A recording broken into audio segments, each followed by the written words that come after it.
All right, ladies, this is Alex, your toxic dating coach, and today we're going to talk about five things guys do to gain leverage on women. Okay, and this is more about strategies that guys do in order to make you feel like you should be chasing them. All right, so let's begin this. By the way, seminar in New York City, ladies and gentlemen, December 4th. It's about social intelligence. If you're somebody that keeps getting played, if you're somebody that feels like people don't like them, that you have a hard time reading people, you're always having misunderstandings, arguments, people don't want to support your cause, anything along those lines, it's because most likely you lack social intelligence. So attend that seminar, and tickets are running out, or else if you don't buy it, I'm gonna close the channel. Don't try me. All right, so the first one is this: before anything, what a guy will do is find the right woman. He will find the right woman who will react to him. You can't just gain leverage on anybody. You can't just make, you see what I'm saying? You have to actually like the motherfucker. You know, you actually have to like him in order for you to actually react to his pulling away, in order for you to react to his manipulation. Because if you don't like the guy, he's not going to be able to control you. So they first look for a specific type of woman, right? They look for women who come across as a nice person, like I said. They look for women who don't have much to do in their lives, who are bored, particularly young and naive, or even older, but needing some companionship. They'll look for women who need something, and they'll promise that they'll fulfill those needs. So the first thing is, it's just like anything in life, is finding the right clientele, finding the right buyer, finding somebody who is ready to buy. Okay, so if the person that they're trying to manipulate is not in an emotional place in life, like in other words, they don't have low self-esteem, they're not going through some tough moments, their strategies are not really going to work, because the emotion of unhappiness, the satisfaction, sadness will intensify the strategies that you apply on them, right? So they first look for women who come across as weak. All right. Now, if you come across as a strong woman, what these guys will do is that they won't tolerate you. They'll just leave. Because with those guys, you respecting yourself, you standing up for yourself, disqualifies you. And then you might even say, because you liked him, you might even say, oh, the reason why you stopped liking me was because I used Alex's strategies and he pulled away. Nah, bitch. What happened was you used my strategies and you showed him that you're not somebody to fuck with, and he pulled away. Ladies and gentlemen, this is an addition by subtraction. Okay? If you apply my strategies and it doesn't feel like it's working, it could be working because you're avoiding toxic people. Anyway, sorry. Second thing they do, maybes. This is something called intermittent reinforcement. You reward somebody, you don't reward them consistently, you reward them intermittently. They had a study with pigeons where the pigeons learned that if they peck a fucking button, it'll bring out food, right? So then they had three different types of pigeons. The first pigeon, they learned that food comes out, but the food didn't come. Those pigeons gave up. This is equivalent to somebody who likes you. They're chasing you, but you're not giving them any feedback. You're not even giving them any mixed signals. They'll say, you know what, this person doesn't like me, I'm not gonna go there, right? You're being too cold. You gotta reward the motherfucker from time to time. Second one is that they rewarded him consistently. The pigeon after that, when the pigeon were able to get the reward consistently, stopped being so excited. The brain didn't release as much dopamine, and they actually took the food for granted. And this is what happens with the food that we have today. Yo, you don't understand. Food is not about taste. Food back then was about availability, because there barely was any food. So anytime you have food, it was incredible, right? And your brain had a huge reward. The third group was they were rewarded intermittently. They didn't know when they were gonna get food once they pecked it. Those pigeons went wild, ladies and gentlemen. Those pigeons, they started going full exorcist mode, right? And the reason why is because they didn't know what was happening. They had something called prediction error. They didn't know when they were gonna get a reward. And they actually found out the optimal rate of reward. 0%, not good. 25% is equal to 75% reward. The best type of reward, the reward rate is 50%. 50% of the time, if they get a reward for something, they'll keep coming back at an optimal rate. It's the optimal reward rate. Let me read this actually. And the reason why this works, listen to this, is because the dopamine rises in anticipation, right? So they're not really getting dopamine by you being consistent. The dopamine is because you're inconsistent and they don't know whether or not they're gonna see the person who they like. So as they wait for your response or they interact with you, they're held, the anticipation is the pleasure. It might be painful also, because they don't know what's gonna happen. So you have endorphins running. You have endorphins running. My fault. Don't mind that. But the anticipation, the expectation, is what makes it good, right? And the inconsistency as a result, this anticipation will make you malleable, right? When you're waiting for your reward, you actually become more easily controlled. You're easier to manipulate, right? Why? Because your eyes are focused on the prize. Your eyes are focused on the carrot. You're not aware of what's going on around you. If you dangle a reward in front of somebody, anything in between, they'll believe. In other words, this is how religions are made. They threaten you. You're gonna go to hell if you don't go here. And you're like, how do I not go to hell? And then they say, you gotta believe in this God. It could be the spaghetti monster. It could be Jehovah. Right? It could be anything, but because you're so afraid of getting that, of going to hell, or because you want to go to heaven, you believe anything that'll help you avoid that, right? You believe the story. Your emotions already want this. So as a result, you're going to rationalize anything that'll help you get that, even if that rationalization makes no fucking sense, right? So that means that if somebody's able to create that kind of inconsistency, no matter how toxic they are, you're gonna find a reason, because all you want is that dopamine hit.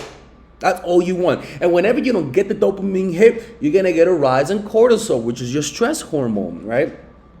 Not stress hormone. It's God damn, I gotta really read back. I think it's the neurotransmitter. My fault. Please don't quote me on that. I'm going to school, people. So what does this mean? This means that they use inconsistencies. They use maybes. Nothing is certain with these people. And that actually causes you to actually chase harder, right? This makes them feel like they have no control, because they don't know when they're going to see you. They don't know when you're going to reward them. So they have no control. Certainty will make people work less and worry less about you. Uncertainty will make people work more and worry more about you. Right? And so what's the best rate of reward? 50%, like I said. Make them think it. So it's kind of like, they even do this in casinos, where they give the illusion that you have a 50% reward rate, when in reality is like 5%, right? But that's for a whole nother day, right? But you make them think that you're consistent with your words, but with your actions, you're inconsistent, right? So that's pretty much what they do, like in casinos. You think you're going to win, which equates to, baby, I love you. But then you lose, which equates to, baby, I can't come over tonight, I'm busy. You see what I'm trying to say? So it's kind of like that friction of you saying something, but then your actions are different, creates a friction, creates anxiety, and it increases cortisol levels. But also, it motivates them to get the dopamine hit, because the dopamine hit lowers the cortisol, and then right after the dopamine effects is done, cortisol rises, and then you need more dopamine to lower the cortisol, and then more cortisol rises. Now you need more dopamine, and so it's an addictive pattern. So that's one thing, right? Maybes, right? Being inconsistent with their words and action. Third one, right? And this works with women, man. This works a lot. Third one is competition. What they do is create a triangle. And competition doesn't just have to mean that he's saying you fight for this dick, right? they don't do that kind of stuff, right? What they really do is that, wait, that don't sound like a bad idea. I don't mind women fighting for Tyrone. Tyrone deserves to be fought for. Tyrone has something to offer. Tyrone out. Tyrone got to go to church. Well, you don't believe Tyrone goes to church? I pray the Lord too. God, I ask thee to bless me, Lord. Bless Tyrone and my muscles. Bless my right pec specifically, Lord. Bless it. Give it all the blessings you could give to my muscles. In your name, Lord. What's today? Sunday? Today's Saturday, Tyrone. Tyrone is Jewish, okay? What the fuck? Okay. All right. Okay. Ladies and gentlemen, little did we know Tyrone is a Jew. All right. Let's keep going, man. Oh man, that is funny as hell, man. By the way, man, check out my course, Natural Chemistry, man. I'm having too much fun with this, man. It's a course that I made for women who are in relationships. So if you struggle with your relationships and struggle keeping the man interested that you're seeing right now, check out that course. It will teach you how to set boundaries, how to embrace your masculine and feminine. And it also has my free audiobook. And the other one is the Psychological Game of Attraction, which is a course for women who are single. Okay, so go check it out when I'm closing the channel. So the third one is competition, right? You gotta understand, we don't mind knowing that somebody's more talented than us or that somebody has more money. What we do mind is the thought that somebody's more desirable than we are. That thought is unbearable, all right? Because you have to understand is that desirability really is a social illusion. It's not really something based on reality. It's less about what you say and do and more about of a sense of how much others desire you, right? It's more of a feeling. It's an illusion than anything else. And desire at the same time is also both imitative. We like what others want, and it's also competitive. We want to take away from others what they have, because the competitive desire strikes at people's most primal weakness, which is their vanity and self-esteem. So what this guy would do is something along the following. One, they may not, and this is actually in my course, the Psychological Game of Attraction, which is for single women. Something that they might do is that they won't delete the photos of their exes on their Instagram or social media. They'll talk about their exes, or even they'll talk about other women that look the complete opposite of you. They'll have female friends, which by default creates competition. Or even one of their best friends will be their ex, or even a female. It don't matter, right?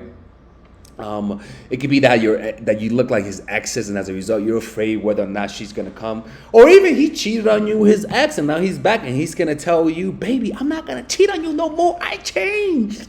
Right? The point is that if you ever feel like you're in this situation, you're gonna have to tell him one time, "I don't want to hear about that person ever again. I don't want to hear about your ex anymore." If he talks about other women, cut that shit out instantly. If you notice that he's making you jealous, I don't care if he finds out what he says makes you jealous. Tell him sternly, right? Tell him sternly, "I don't want to hear about your exes." And if he talks about it again, you just get up and leave. That's how you deal with it. You have no tolerance, because really, you gotta understand, words is the number one way to create turmoil and confusion. Words are a smokescreen. Words would divert your attention from what your eyes see, right? So I could be inconsistent with you, but if I tell you that I love you, you'll focus on my words more than my actions, right? They're more colorful. So you have to have an automatic response to people trying to make you jealous. And I don't care if you look jealous in the moment. You got to think long term. It's better for him to think you're jealous in the moment than for him to manipulate your emotions over the long run. Take that L in the moment, okay? Don't tolerate that shit, okay? Pull away. Tell him I don't want to hear about it. And if he does it again, then pull away. Now look, if you're dating a guy and he's friends with his exes, like I'm so torn. I'm divided with this, because it's kind of like, I get it. It might not be a problem, but how can you be sure?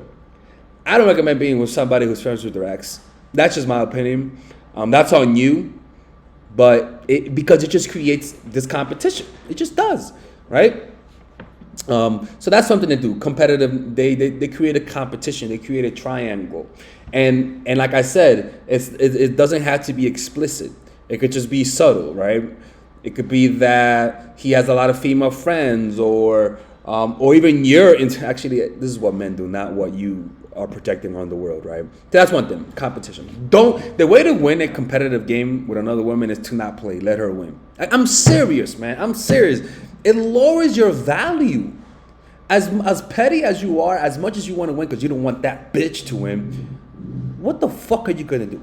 You're gonna start acting like a fool, doing backflips over the motherfucker, man. I get it, you want him, but go ahead. In fact, if you're still hung up on that, go ahead and chase him. Go ahead. No, go ahead, chase him, so that you can learn your lesson. Because some of you guys are hard headed. All right, so that's one thing.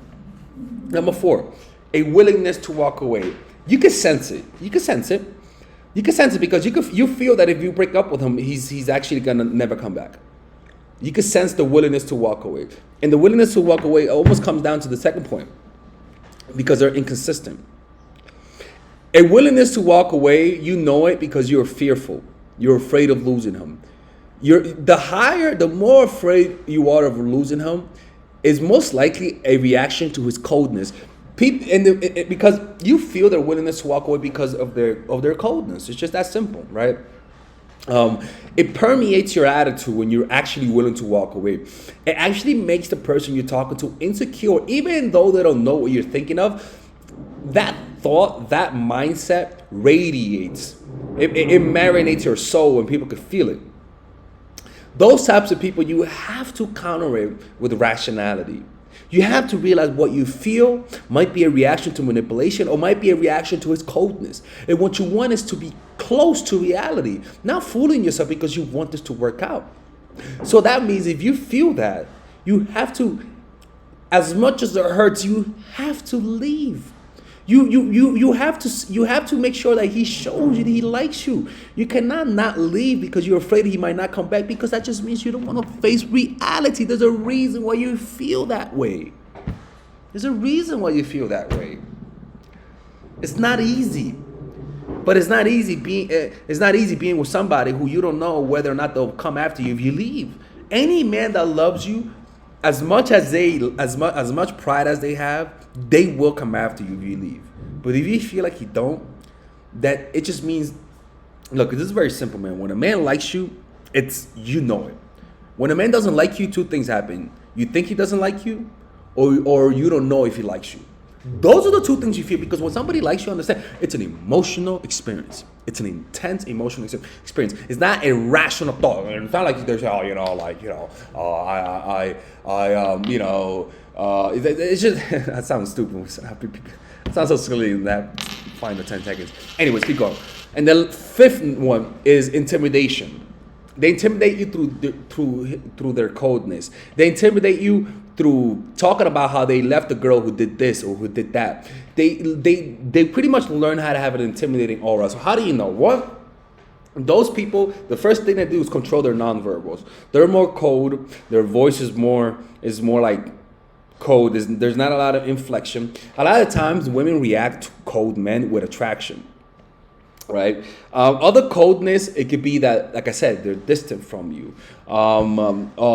They've broken up with you before, and now they're back, and now you're afraid that they might do it again. Or even they tell you a story of how they broke up with their exes, or they even tell you how they lose interest. Right. All of those things are made to create an intimidating aura, are made to make you feel like he could do it to you because he did it to somebody else. Right? And intimidation usually just comes through reputation. You hear about it, or even you assume because he's good looking, you assume all that kind of stuff. Listen to me, man. You got to develop a different standard. Anytime a guy makes you feel insecure, uncertain about you, or you don't know about him, you cannot react to those emotions.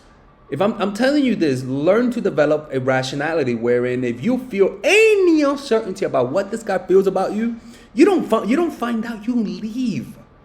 Because it's a strategy. They're creating uncertainty and mystery. They create a little mystery box and say, do you want to know what's in this little mystery box? And you're like, yeah, I kind of want to know. And you're like, yeah, come get closer. Find out what's in this box. You know, you're like, oh, okay, I want to find out, right? So, and that's made because humans like mystery. Humans like to know what they don't know, right? This is just unfortunately how things are. It's painful. It's not easy because there's a lot of primal emotions charging this experience, but you have to see through the bullshit. You have to see through it. And these are 5 things that guys do to. And look, like I said, the intimidation comes through them breaking up with you. They broke up with you, and now you're afraid they're gonna do it again. They broke up with you, and then they make you chase after them. And you were the one asking for forgiveness. Or better yet, they even gaslight you, create an argument, act like the victim, and make you chase. Then because actually, I'm gonna put it number 6. They act like the victim. They act like they're weak. In fact, this is the most powerful strategy. They act like they've been hurt. They act like a woman manipulated him in the past, and they were like, yeah, you know, man, I had a girl manipulate me, that she hurt me, and now, you know, I'm hurt. Now I don't trust women. And now your natural reaction is to be easy with him. It's to not hurt him. It's to not trigger his trauma, right? It's a strategy that people use. Weakness and playing the victim is actually one of the most powerful strategies. Political figures use that. A lot of political movements use victimhood to gain leverage. A lot of people use illnesses, use mental health as a way to control people. Particularly narcissists do this. I remember like even happened to me like, when was it? Like 2 years ago, I was at a school. It was a college course, and I felt like people didn't like me, right? And I remember I was like, man, I don't know if people like me. I'm gonna miss 2 days and see if they like me.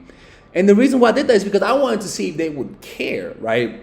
People do this type of toxic shit, people, right? By the way, they didn't care. I'm like, God damn, man. Like, no love for Father Alex today, right? Right? People do this. They learn that thing from a child. Actually, they learn that if they actually act weak and they actually act like the victim, they'll gain leverage on people. It's a good strategy. I'm not gonna lie, it's a good strategy, but it's a good way to gain leverage. But you know, actually, a 7th one is that they don't tell you what they want. 7. They don't tell you what they want. They pretty much tell you what you want to hear. Right? So if they want a relationship, they'll tell you they want a relationship too. But then not act like it, right? And that's why you got to keep your cards to yourself. Don't let people know what you want so that they don't tell you what you want to hear. Keep those cards close to you, because a lot of times when you like somebody, you just open your mouth and talk. Shut the fuck up. Learn to say less than necessary as a strategy, okay? All right, ladies, this video is pretty long. I hope you guys enjoyed this video. This was actually a very interesting topic. And I'll see you guys in the next video. Come to my seminar or else I'm closing this channel. Stay toxic. All right, so if you're a nice girl, if you're tired of being played, if you're tired of people not respecting you, if you resent that people don't take you seriously, if people just see you as a sex object, if you feel like people are always playing you, I would highly recommend you check out this course called Nice Girl. I rarely put out courses, and every one of my courses is a specific purpose. Psychological game of attraction, which is for single people. Natural chemistry was for women in relationships. This course is for specific nice girls. Now, most of you guys are nice. Most of you guys have great hearts. Unfortunately, men take advantage of you. So I have this limited time course. Specifically, you guys can only buy it and get access to it July and November. Now, if you purchase it in July or November, you could have access to it all year round. But you could only purchase it July and November. So this month only, you guys can purchase this course. It's only for a limited time, right? So in this course, you're pretty much gonna learn about how to set boundaries, how to project a powerful presence, how to create healthy boundaries, how to communicate yourself in an assertive way, how to not let people take advantage of you. Like, you're gonna learn the art of how to identify those who are trying to take advantage of you, how to assert yourself, signs of weakness, signs of strength, and how to communicate signs of strength, and how to lower the signs of weakness. All of these things, I can promise you, ladies and gentlemen, look, okay? If you just do what this course says, just doing what this course says is gonna improve not only your dating life, but your professional life, your personal life, your social life with your friends and family. Because people will always try to test you. People will always see whether or not they can take advantage of you, even a fucking child.